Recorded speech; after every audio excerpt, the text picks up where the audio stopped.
Manchester United are exploring a loan move for Christopher Nkunku and have made Sporting's Viktor Gyokeres their top summer target.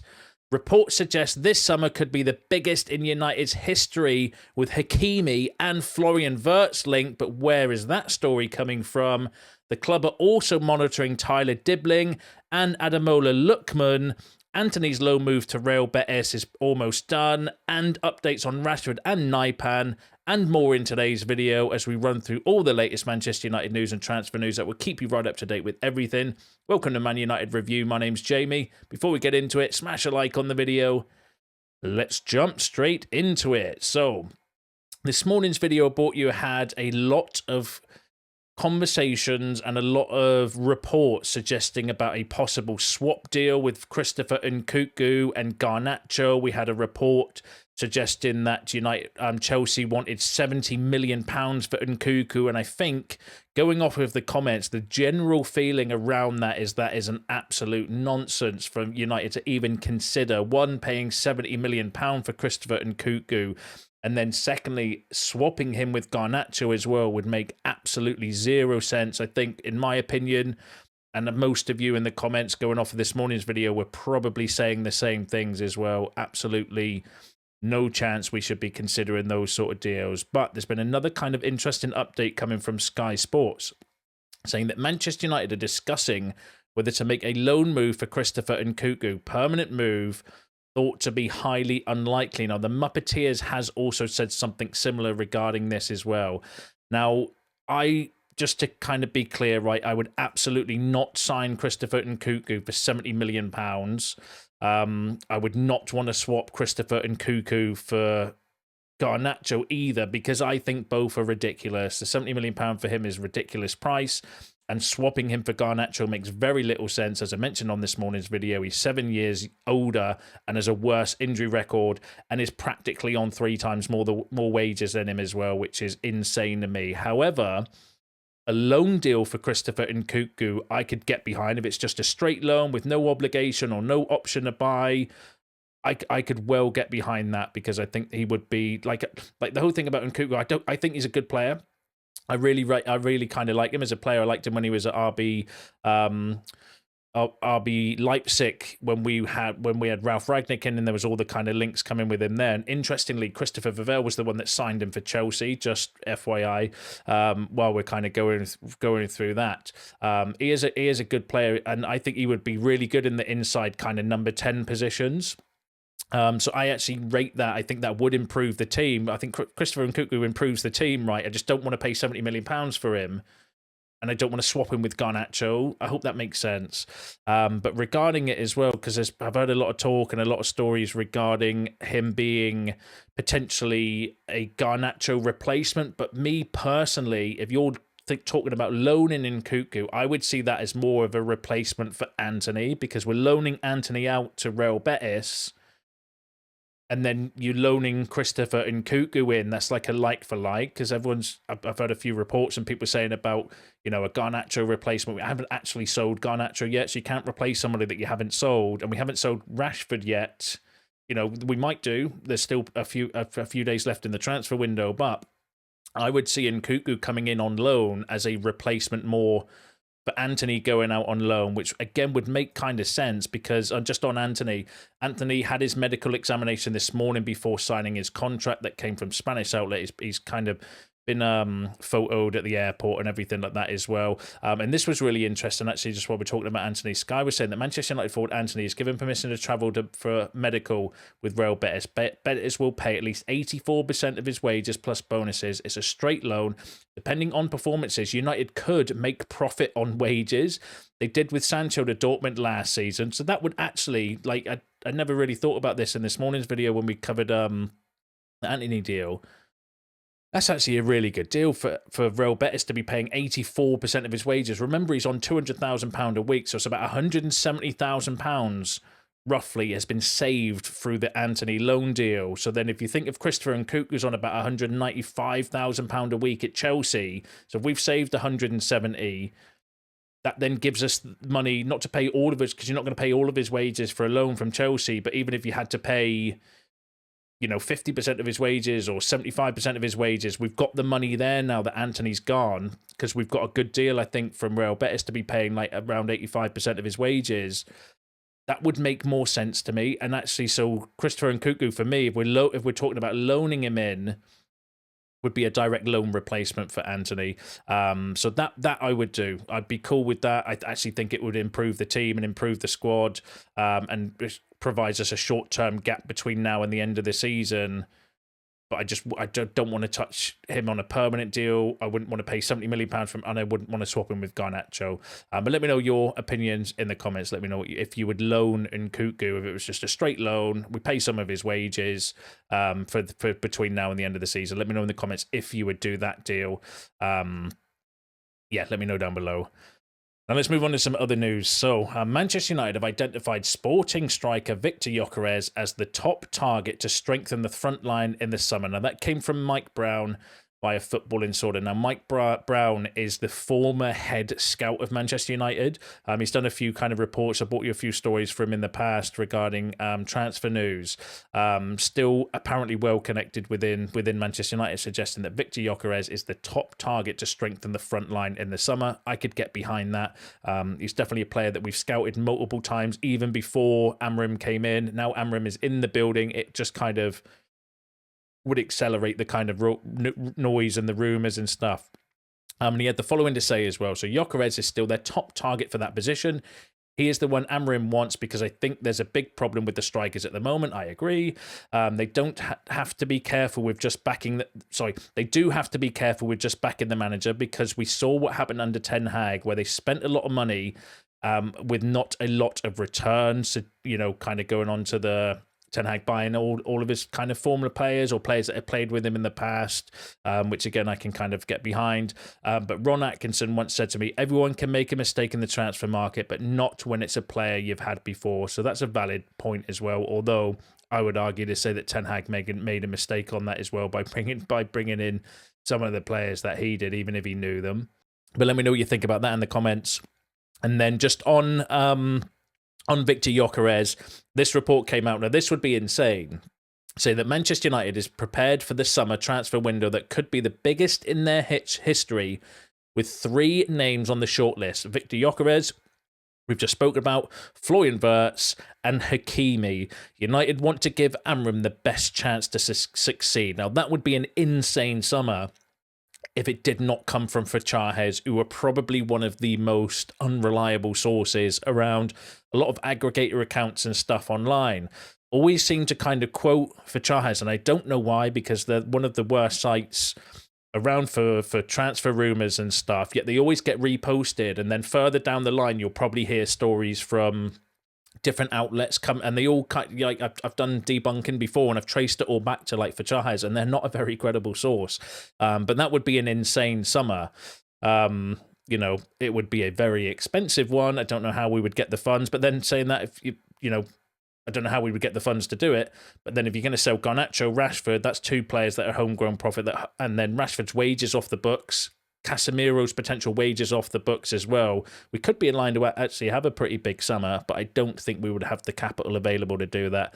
And that would be an absolute... I think we need more than 3 players personally in the squad in the summer. So I'm going to say file that story straight in the BS bin, as exciting as it would be. But personally, I can't see that being accurate. Gyokeres I could, because obviously we just brought you the news there as well. But let me know what you think about that in the comments.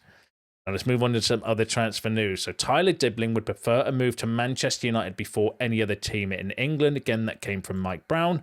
Manchester United would consider a move for Tyler Dibling if they sell Alejandro Garnacho. That came from Rich Fay. Rich Fay is a decent source of information for United. And then Jack Talbot, who's another decent source of information, saying that Manchester United are looking to step up their interest in Southampton's Tyler Dibling this January transfer window. So I think someone like Dibling would maybe be a bit more of a replacement for Garnacho if Garnacho is to be sold. The problem is Southampton want about £55 million for him now, plus he's injured, and if and when Southampton get relegated, he's going to be available a lot cheaper in the summer. But if we were sold... but there could be an opportunity for maybe United to pay a little bit more in January to beat off and fight off the competition for him if they do get relegated, in a similar way to what we did with Xerxes, where we overpaid a little bit by Xerxes in order to spread the payments out over like a 3-year period. So we paid more than his release clause in order, and they kind of did us a favour. And in January, if yes, you'll have to pay a little bit more for Tyler Dibling than what you would get if he was relegated. But if it means beating off the competition, like it's an opportunity to do that, pay a little bit more, get him now, and then you're not kind of competing around, because there'll be multiple Premier League teams that want Tyler Dibling. He's a very good player. I can imagine Newcastle, Arsenal maybe. There'll be multiple teams interested in Tyler Dibling if and when Southampton get relegated. So that's one that's plausible. It's just I can't see it because he's injured. That will be the worry, because he won't pass a medical. He's just done his ankle against us last weekend, and apparently he's going to be out for like 4 to 6 weeks. So I don't see how he passes a medical in January for us to pay. I wouldn't go anywhere near £55 million as well, by the way, but you could maybe pay 40 now to get him in January, and then you're fighting off the competition this summer. So he's definitely a player of interest, because there's been a few, like the Muppeteers and a few other people kind of linking us with Tyler Dibling. Obviously, Jason Wilcox would have that relationship with him as well, coming from Southampton. So definitely a player I'm paying attention to, and I'll bring you any updates, but let me know what you think about Tyler Dibling in the comments. Now let's go on to another player which would be interesting. Now this again could maybe be like more of a Rashford or a Garnacho replacement, is Lookman. So Manchester United are monitoring Atalanta forward Ademola Lookman. Now that came from a fairly decent Italian source, and that would be a really interesting one, because as I mentioned, in my head, I think Nkunku is an Antony replacement if we're going to go for him on loan. And again, we'll need to wait and see how that kind of develops, or if there's any more credibility regarding that. Could just be United being used on that deal. Lookman, I was actually speaking to my nephew the other day when we were talking about, Garnacho and stuff, and he mentioned Lookman, and I was like, that would be an interesting shout. 27 years old, so he is a little bit above the age range that we would maybe be looking to bring in. But very interesting. Like, it's been really, really good since he went to Atalanta. Look at his kind of statistics of where he ranks amongst other kind of forwards in world football. Top 95% are for goals, 96 for assists, 98 for assisted goals, 99 for shot creating actions, 98 for passes attempted, 99 for carries. Do you know what I mean? His stats are absolutely insane. 99 for tackles as well, 94 for blocks. Like, he has been absolutely really, really ripping it up for Atalanta. The reports I read, kind of researching it, was saying that Atalanta would want about 55 million euros for him if they were to sell him. But again, I don't know whether they would want to sell him in January, so you might have to kind of pay a little bit more in the January window. But he would be an interesting profile of player. Let me know what you think in the comments.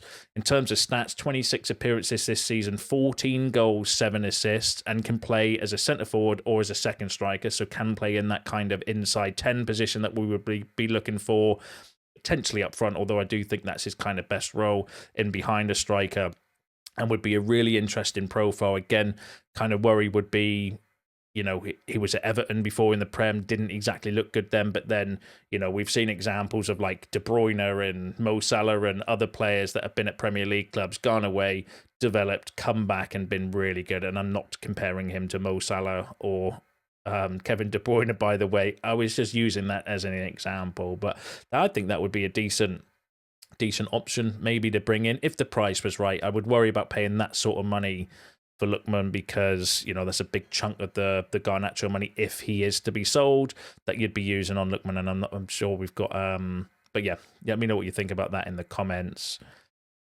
Now let's move on to some other news. So David Ornstein has said United looked into signing Nuno Mendes, but it was ultimately too expensive. Remember, there were reports where I think PSG won around £50 million for him, and he's looking like he wants to stay at PSG now as well. That's why we've moved on to Patrick Dorgu. Ornstein also said that United want to sell Rashford. The club initiated his sale as well, which is really interesting. So this isn't, even though Rashford has come out and said he wants a new challenge, Ornstein's saying, well, we initiated the sale anyway. And remember, there were reports actually that Rashford kind of got wind that United were looking to sell him, and then that made him upset, and then that kind of led to the whole situation. But he also said that Barcelona are working on it, so there could still be some movement at the end. Remember, Barcelona do want him. I think he wants to go to Barcelona by all accounts, and it's just a case of them trying to sell something in order to get the money in to potentially go for Rashford. So that's one that could still develop over the next few days and weeks. It's yeah, I keep saying there's got to have been something that's happened behind the scenes that we're unaware of for the Rashford situation. For him to just be completely out of the matchday squad and stuff, do you know what I mean? Like, for this amount of time as well, there's got to be something kind of going on. But I'm sure it'll all come out in the wash eventually. And then also some credible Barcelona aggregator and journalist have said that Barcelona believes Hansi Flick can bring the best out of Marcus Rashford. I can kind of see that as well. I can see him going there and doing a good job at Barcelona. But let me know what you think about that in the comments. And let's fly through the rest of the news. So Saudi central offer for Casemiro was tabled some weeks ago. However, nothing was agreed or signed despite the Saudis pushing. Understand that Al Nassr would prefer to get a playmaker midfielder in rather than a defensive-minded one like Casemiro, despite Cristiano Ronaldo pushing. Now, that came from Samsi. It was actually a couple of days ago, but there's been loads of other news. And I just wanted to give you an update on Casemiro. So by all accounts, the latest there is that the Saudi Pro League are not tabled an offer for him. I think there's been conversations going off. Samsi's a good source as well, saying that they kind of but they're maybe looking at a different profile of midfielder. MLS is one being talked about for Casemiro, but again, he's another one that's pretty much not been exiled. He's been in the squads, but not really playing. Thankfully, Toby Collier stepped up, so we haven't really needed to rely on Casemiro. But I think that's a sign that they are trying to get him out, trying to get Casemiro out. I think they're trying to get Rashford out as well, but it comes down to the same old problem. The wages that we're paying those players specifically is absolutely astronomical and is way above what their market value is for wages, and nobody's going to buy them. And that's the problem that we have. But let me know what you think about that in the comments. Now, in terms of replacement midfielders, Seville's Lucien Agoume is of interest to United. He is on the radar as they look to bolster the midfield, but any deal won't incur until the summer. He has been linked with a move to the Premier League before and would not cost a substantial fee. The Frenchman operates as a number 6, but could also be positioned as a centre-back. That came from Jack Talbot, who is a decent source. But yeah, that would be one for the summer. Not a player I've researched or anything yet. Just thought I'd throw it in there while we were talking about midfielders, because that came out today suggesting that United would be looking at Agoume. Let me know in the comments. Good option, not a good option. And I'll wait for any further developments. Keep you updated. But let me know. Yeah, let me know if you know more about the player in the comments, whether that would be a good shout or not.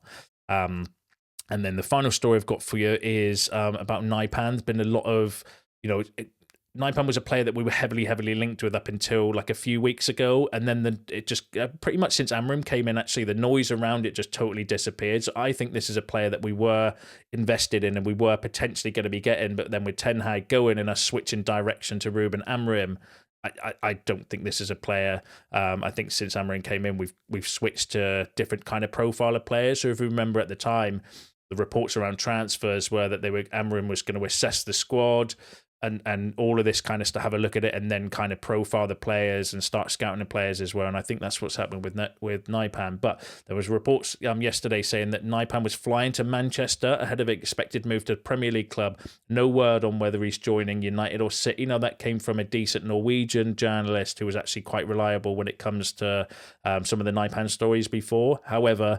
Christopher Nkunku, who's a good source, said that Manchester United haven't gone ahead with a move for Sverre Nypan, and Romano has said the Norwegian 18-year-old top talent Sverre Nypan will be in Manchester in the next hours, as reported. Understand Nypan's going to visit Manchester City as they are set to present their plan, including potential Girona loan. Nypan will take his time to decide, and the reports are that Arsenal are in the race. Romano was saying that it's kind of might be between City and Arsenal, not a player that you know, unless we do something out of the blue, unless United are working in secret, like they have done on some other deals. So I wouldn't 100% rule it out at the moment, but it looks really, really unlikely that we're going to be going first for Nypan, which is a bit of a blow. But then, you know, it's one of those, if we're looking for different profile of players and he doesn't fit the bill, then that's fair enough. Plus the reports are we need players for the first team. Some of you have been saying this in the comments actually in previous videos, and I totally agree as well. We do need first team players. All these kind of young players are great, but when your first team and your first squad is shite, you need to fix that first. And I do think there will be opportunities though, you know, like Sverre Nypan would have been a good opportunity for a relatively cheap price. So you do need to look out for those as well. But generally speaking, we do need more first team ready players at the moment. But let me know what you think about that in the comments. Let me know what you think about all the other topics discussed in today's video, because that's you all up to date with the latest Manchester United news and transfer news. Don't forget to smash a like on the video on your way out and subscribe to the channel if you are new. See you in the next one.